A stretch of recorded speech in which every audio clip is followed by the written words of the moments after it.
Shalom, peuple de Dieu, shalom, bien-aimés frères et sœurs en Christ, chers auditeurs de la radio Évêque charismatique catholique, la voix de la Trinité. Je vous salue en ce matin dans le puissant et précieux nom de notre Seigneur Jésus-Christ de Nazareth. Et je souhaite la bienvenue à ce tonus matinal. C'est votre frère Afi. Dans une joie aujourd'hui, bien-aimés, de partager la parole de Dieu qui nous est tirée, qui nous vient du livre de Matthieu 12 à partir de verset 36. Tendre Père, nous te bénissons, nous voulons te dire merci. Merci Seigneur pour ce moment. Merci pour la vie de chacun, la protection divine, la grâce que tu nous accordes d'écouter ta parole. La Bible déclare que lorsque Lydie, éternel Dieu qui était adoratrice, écoutait Paul, tu l'as ouvert l'esprit, enfin, qu'elle puisse comprendre ce que disait Paul. Je prie au nom de Jésus que tu nous ouvres l'esprit, Père, pour que nous puissions comprendre, Seigneur, ce que tu nous dis en ce jour. Viens-nous en aide, Seigneur. Remplis-nous, Saint-Esprit. Sature l'atmosphère spirituelle et physique de ce moment, au nom puissant de Jésus-Christ de Nazareth. Amen. La Bible déclare, bien-aimés, dans le livre de Matthieu 12, au verset 36, « Je vous le dis, au jour du jugement, les hommes rendront compte de toute parole vaine qu'ils auront proférée. » Je répète, « Je vous le dis, au jour du jugement, les hommes rendront compte de toute parole vaine qu'ils auront proférée. » Alléluia. Bien-aimés, le Seigneur est en train de nous rappeler en ce matin l'importance, n'est-ce pas, de ce qui sort de nos bouches. La Bible nous indique aussi que le Seigneur a mis le pouvoir de la vie et de la mort sur notre langue, sur notre bouche. C'est ainsi, bien-aimés, que nous aimerons en ce matin communiquer cette pensée du Seigneur, que j'aimerais communiquer cette pensée, n'est-ce pas, qui nous vient de la parole du Seigneur pour faire très attention à ce que nous disons. Faire d'abord très attention à ce que nous mettons dans nos cœurs, le dépôt qui entre dans nos cœurs, parce que c'est de l'abondance, n'est-ce pas, du cœur que la bouche parle. La bouche communique l'information, n'est-ce pas, qu'il y a à l'intérieur de nous. Alléluia.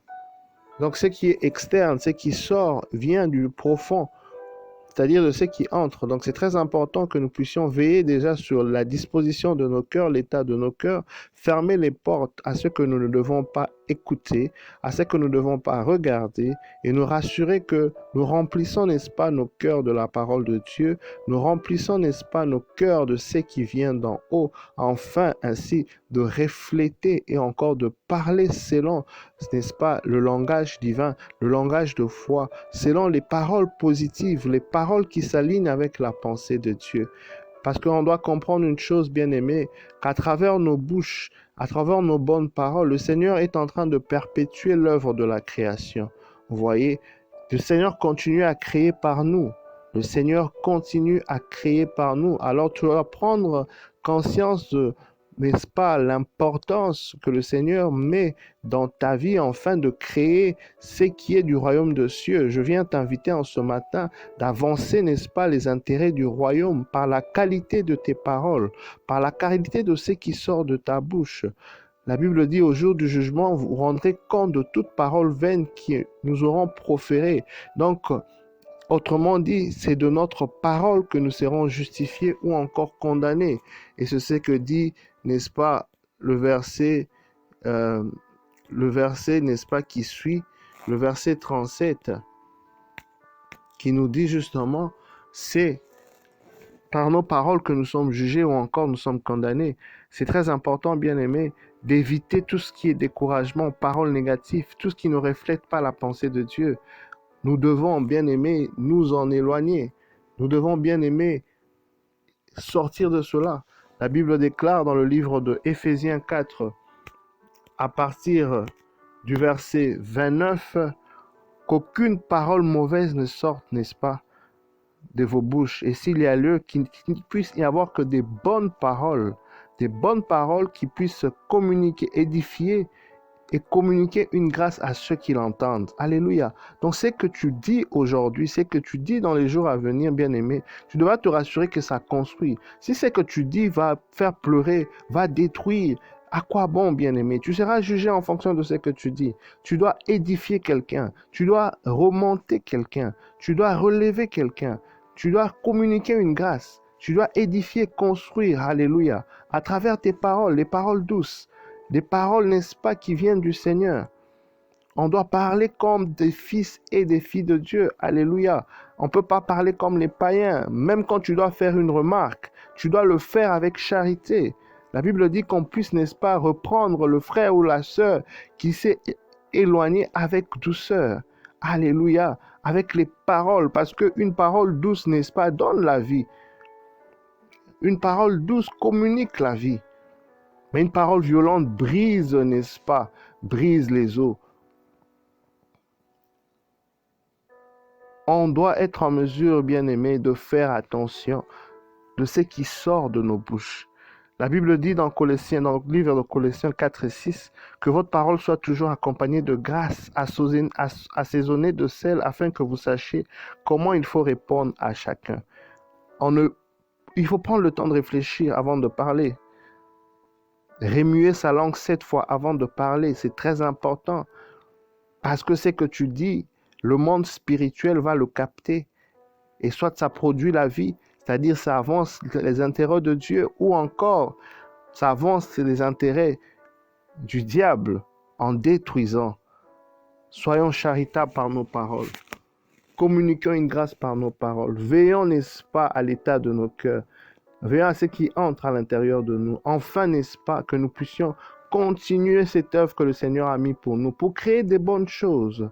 Parfois, des gens veulent se focaliser seulement sur ce qui est négatif, sur ce qui ne marche pas, en parlant peut-être plus d'impossibilités. Pourquoi tu ne parles pas de possibilités à la place des impossibilités? Pourquoi est-ce que tu confesses plus le manque au lieu de confesser ce que tu as? Alléluia. Pourquoi tu ne commences pas avec une attitude d'action de grâce en disant merci avec ce que tu as d'abord au lieu de déclarer des paroles par rapport à ce que tu n'as pas?